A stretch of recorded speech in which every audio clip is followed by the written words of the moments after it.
Dalam nama Bapa dan Putra dan Roh Kudus. Amin. Bapak Ibu, saudara-saudari, umat beriman yang terkasih, mari kita siapkan hati untuk mendengarkan sabda Tuhan. Inilah Injil Yesus Kristus menurut Lukas. Dimuliakanlah Tuhan.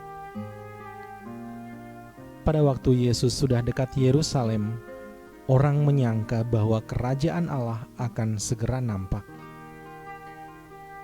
Maka Yesus berkata, ada seorang bangsawan berangkat ke negeri yang jauh untuk dinobatkan menjadi raja.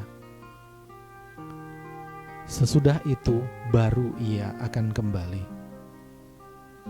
Maka ia memanggil 10 orang hambanya dan memberikan mereka 10 mina, katanya, pakailah ini untuk berdagang sampai aku kembali.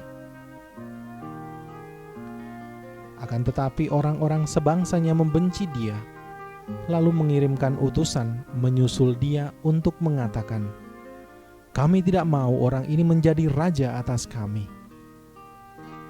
Dan terjadilah, ketika ia kembali setelah dinobatkan menjadi raja, ia menyuruh memanggil hamba-hambanya yang telah diberinya uang itu untuk mengetahui berapa hasil dagang mereka masing-masing.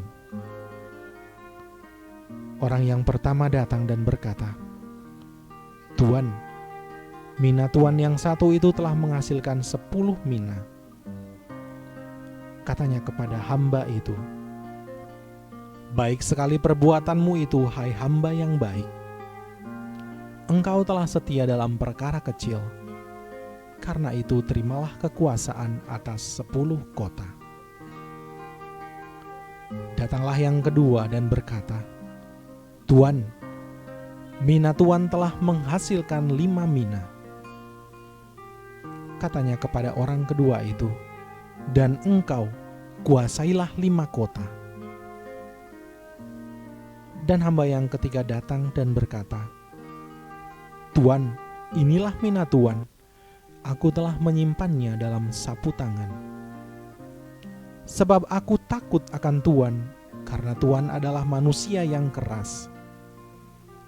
Tuan mengambil apa yang tidak pernah Tuan taruh, dan Tuan menuai apa yang tidak Tuan tabur.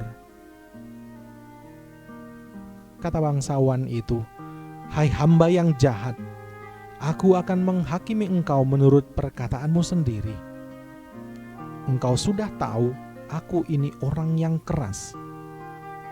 Aku mengambil apa yang tidak pernah kutaruh dan menuai apa yang tidak kutabur. Jika demikian, mengapa uangku tidak kau berikan kepada orang yang menjalankan uang? Maka sekembaliku aku dapat mengambilnya serta dengan bunganya. Lalu katanya kepada orang-orang yang berdiri di situ, ambillah mina yang satu itu dan berikanlah kepada orang yang mempunyai 10 mina itu. Kata mereka kepadanya, Tuan, ia sudah mempunyai 10 mina. Ia menjawab, aku berkata kepadamu, setiap orang yang mempunyai, ia akan diberi. Tetapi siapa yang tidak mempunyai, daripadanya akan diambil juga apa yang ada padanya. Akan tetapi semua seteruku ini yang tidak suka aku menjadi rajanya, bawalah mereka kemari dan bunuhlah mereka di depan mataku. Setelah mengatakan semuanya itu, Yesus mendahului mereka dan meneruskan perjalanannya ke Yerusalem. Demikianlah Injil Tuhan. Terpujilah Kristus. Baik sekali perbuatanmu itu, hai hamba yang baik. Umat beriman yang terkasih, jika kita cermati, masing-masing hamba itu menerima 1 mina. semua mendapat dalam jumlah yang sama. Dan jika kita ikuti alurnya, maka yang dipanggil akan menghadap Sang Tuan hanya 3 hamba.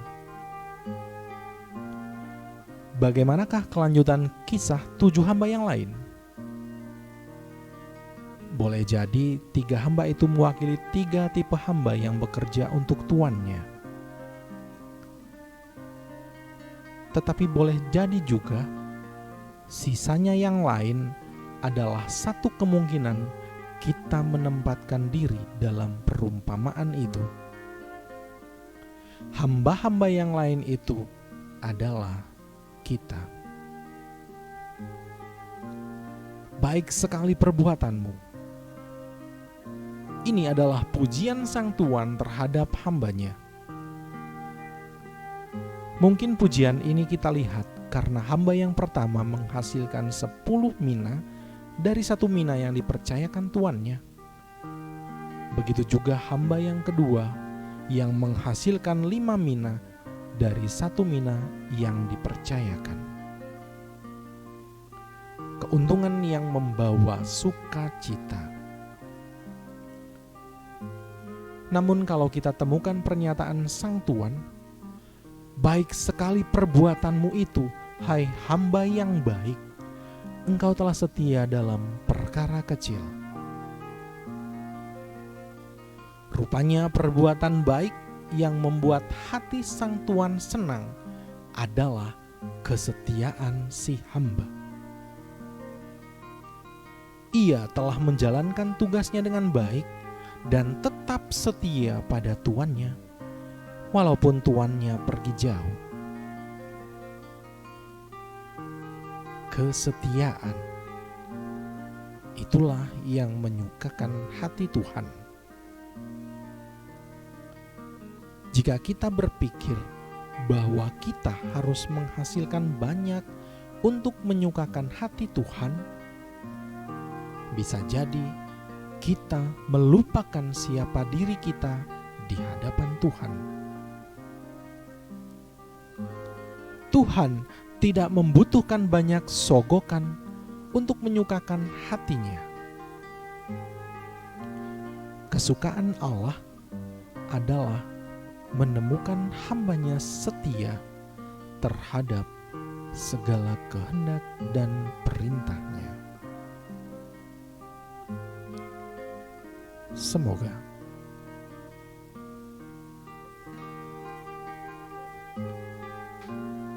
marilah kita berdoa. Ya Allah Bapa dalam surga, ajarilah kami senantiasa menjadi hamba-hamba yang setia. Tidak ada yang patut kami banggakan di hadapan-Mu selain kesetiaan kami yang utuh kepadamu. Semoga kesetiaan kami mengantar kami pada sukacita abadi demi Kristus Tuhan dan pengantara kami. Amin. Kemuliaan kepada Bapa dan Putra dan Roh Kudus, seperti pada permulaan, sekarang, selalu, dan sepanjang segala abad. Amin. Dalam nama Bapa dan Putra dan Roh Kudus. Amin.